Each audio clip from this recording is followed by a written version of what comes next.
I am happy to have Automotive Seminars as a sponsor for the show. Now, if you're not familiar, Automotive Seminars is a diagnostic technician training company. They've got a website that there'll be a link to in the show notes. And what they offer is top-notch training to technicians like us in the field. I've been taking their training courses for years and have got a ton of benefit out of it. They've got top-notch instructors, John Thornton, Scott Shotton, Scott Manna, and every other month they've got a 2-night course that you can sign up for. Join in, ask questions, and afterwards, you've paid for the course, you can access a recorded version whenever you want. You can rewatch the class 2 years later in case you wanted some details on it, and that is a fantastic feature. So make sure to check out the website to see what courses they have available and what's coming up in the future. This podcast is brought to you by Jarhead Diagnostics. Jarhead Diagnostics manufactures in-house diagnostic equipment and storage solutions, as well as distributes for companies like Pico, ATS, and TopDon. One of my favorite tools that I've bought from Brandon and Jarhead Diag is the case for the U-Scope.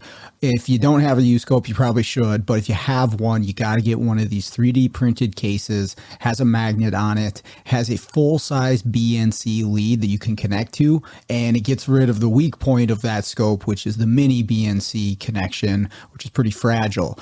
This case makes this thing nice and secure and makes it an even better tool than it was. So check out jarheaddiag.com. The link is in the show notes.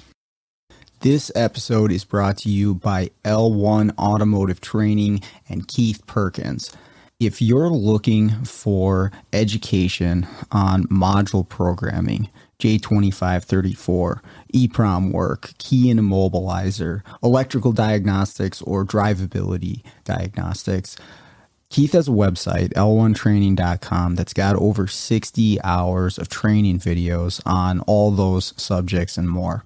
When I first started out doing mobile, I utilized Keith's videos on module programming in J2534 in order to get my head wrapped around what I would need for the tooling, the computers, the software setups, what kind of obstacles I would be up against when I'm out there programming modules on cars.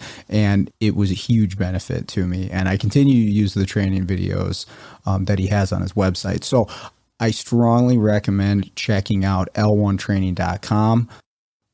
We have got Auto Rescue Tools and Isaac Rodell as a sponsor for this podcast. Hey guys, if you're looking for programming laptops, you want the laptop set up ready to go for programming control modules on vehicles, you need key cutting equipment, you need diagnostic tools, Isaac is your guy. Has all that stuff available for purchase, and the support that he offers along with the purchase has been outstanding. I bought some stuff from him in the past. I got my Dolphin key cutting tool from him several years back. And again, the support has been phenomenal. Helped me out along the way with anything additional I needed to make it work for me. Also, for the month of June 2023, they've got Autel updates for sale. So make sure to check that out as well. Again, that's autorescuetools.com. The link will be in the show notes. Hey, what's going on, automotive world? This is the Automotive Diagnostic Podcast. My name is Sean Tipping. I've got another tech tip for you today. Just a reminder, these tech tip episodes are nice, short, and to the point. No intro music, no outro music. So let's get to the point. Generally, these are going to be something specific that will pertain to a specific vehicle or problem or application or tool. In this case, it's going to be a little bit more general, but it's something that I have been having a discussion with a couple different people, and I deal with quite a bit for myself and my students. If you're not familiar, I teach at a local community college for the automotive program, and I prepare the students for being technicians in the automotive world and everything we're faced with on a day-to-day basis.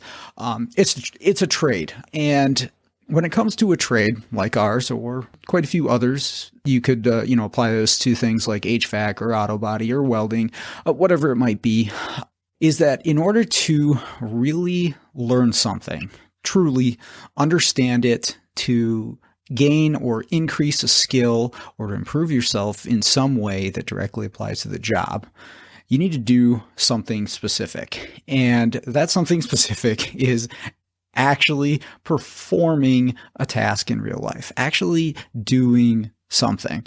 That sounds kind of general, but let me give you an example. I can tell you all about how to remove and install a spark plug, okay? And of course, all of us have done this before, so I'm not going to do that, but I could tell you how to do that.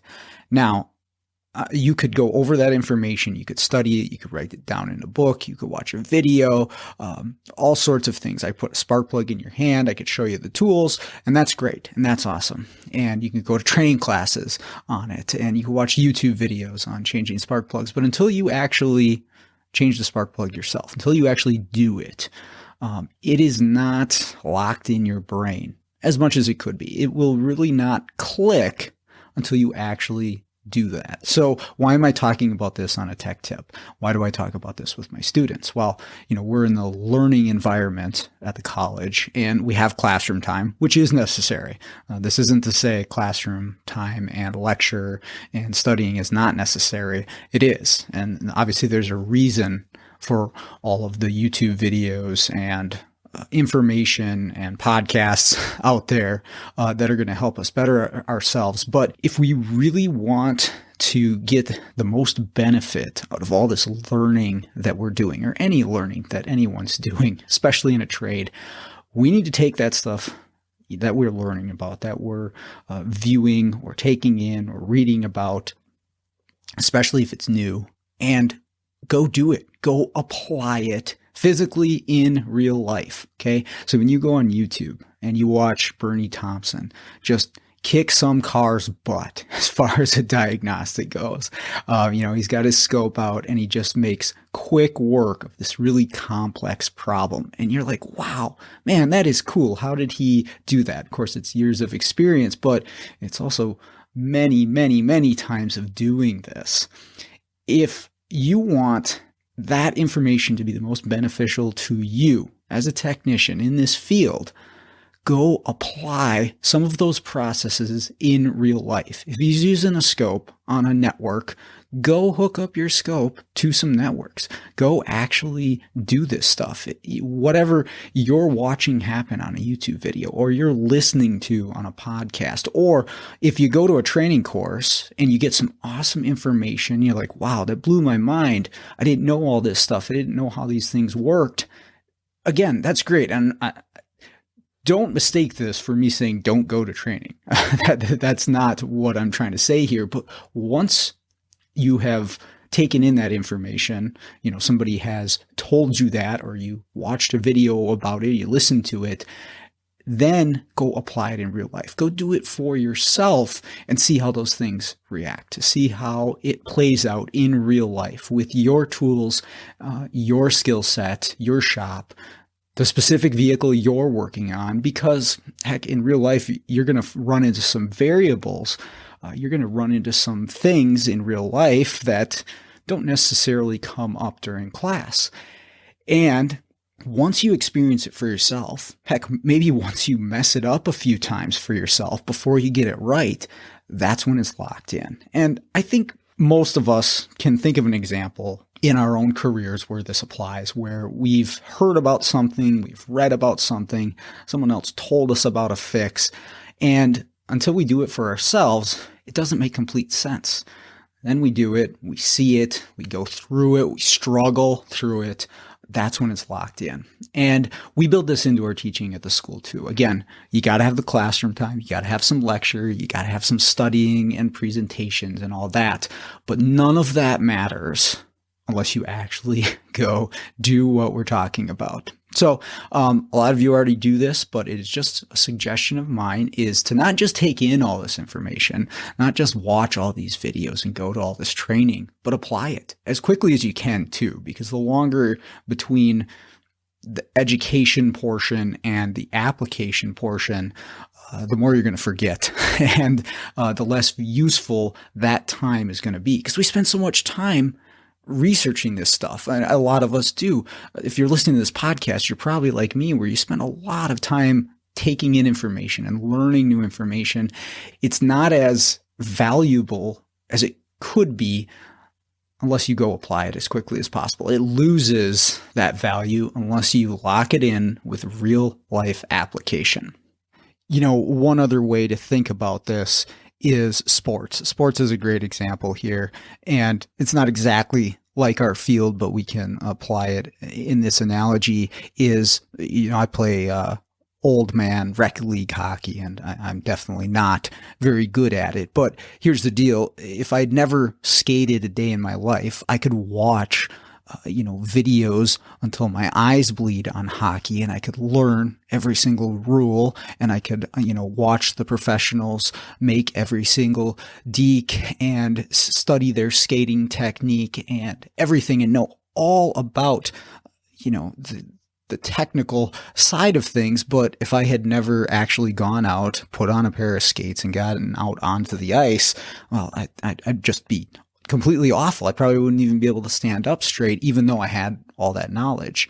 And so we can take that analogy into our career, our trade here, is that there's no point in taking in all this information unless we get out there and actually apply it in the real world. So that's your tech tip for today, is whatever information that you are investing your valuable time in, training, podcast, videos, whatever it might be, go apply it as soon as possible. And that will increase your return on the investment. So that's it for today. Hopefully you got something out of that. But other than that, let's get out there, start fixing the world one car at a time.